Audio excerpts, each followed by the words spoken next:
Welcome to the first Complexity Vidcast. Wow. I'm Lance Ford now, in case you don't know what I actually look like.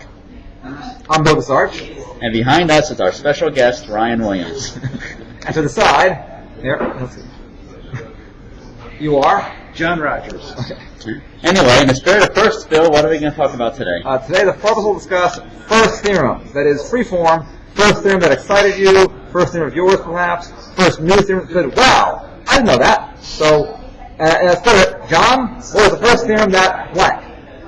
First theorem that excited me, Cantor's diagonalization argument. When was that for you? You're only, 10 years old? No, that was a very long time ago, but it was very exciting.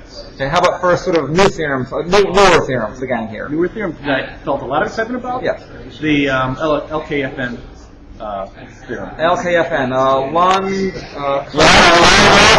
Now get the order right. It was Lund, Fortnow, Karloff, Lund, Fortnow, Karloff, and Neeson.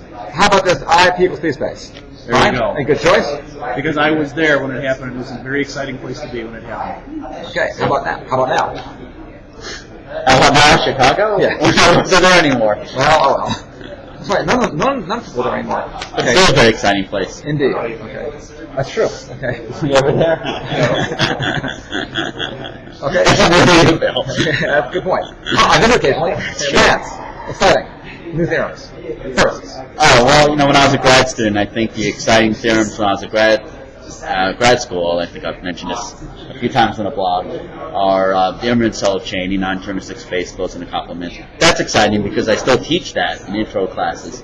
Probably the only theorem I teach in intro classes that came out after I started grad school. And Nitoda's theorem, of course, is one of the great theorems when I was in grad school. Okay. Let's see. Ryan Williams. Yes. Your pearls of wisdom, please. So the first theorem that I remember as a grad student that was new and exciting to me was Omar Reingold's theorem that... you are so young. God, you're young. Oh, God, you're young. Okay. Yeah, that was only 2005, right? What are you, 12 years old? Yeah. Yeah. I know when it was exciting to see underage connectivity unlocked to the 3.5 space. In my day. Luckily, Savage was before my time. That's what I recognize. Actually, I have, seriously, back to LKFN, whatever it's called. What is it? LFKN. LFKN. And technically, we didn't push it to P space. Someone rarely did that. All right. Well, the point is, though, I have grad students tell me they wish they were around before it was obvious that IP equals P space. Because now people sort of know that it's true. And like undergrad, even graduates, even on a lower level, our students now think it's obvious root 2 is irrational. Remember that the Pythagoreans, Burns got the stake proving that. So somehow last year's surprise, this year's nonchalant. Okay, my first theorem, my first exciting theorem, way back in high school, I read up on the proof that if a graph in current language, if a graph is Eulerian, if and only if every vertex is even degree. I read it in a Martin Gardner column. Martin Gardner, still alive at 94, by the way. And more recently in grad school, it was that Chandra first Lipton result, a problem complexity where they have the actual complexity exactly figured out, but the exact figured out thing was an actual Ramsey number. Yeah, so, are you talking about communication complexity? Yes. Okay. Thank you. A complexity result where the exact complexity, upper and lower bounds, were identical, essentially, and were unknown. And what was that paper? Thank you. Multi-party complexity, that's right. Oh, okay. And that kind of, I'm impressed. That's right. For someone who wasn't. I learned that. I was there, and it intrigued me so much, I wrote a follow-up 20 years later. Cool. Okay. Let's see now. Second round first. John? Come back to you. Lance. Other firsts for you. Other firsts for me? My very first theorem, my very first paper was a paper called Does Cohen P have interactive proofs? Oh. Where we conjectured the answer was no. Because we had what we did. It's the paper where we had the oracle, where Cohen P doesn't have interactive proofs. And we said, we conjecture the answer is no. So my first conjecture was wrong. But on the other hand, I proved it wrong. So hey, actually, you learn more from false conjectures than true ones. True. False. We will learn more. P equals NP, that will tell us more than if P is not NP. Yes, but it'll make the world a lot less interesting. But awesome, But awesome. as you pointed out. That's true. In some blog. Okay. More recent. But it's not true. P doesn't equal NP. Stop thinking that it is.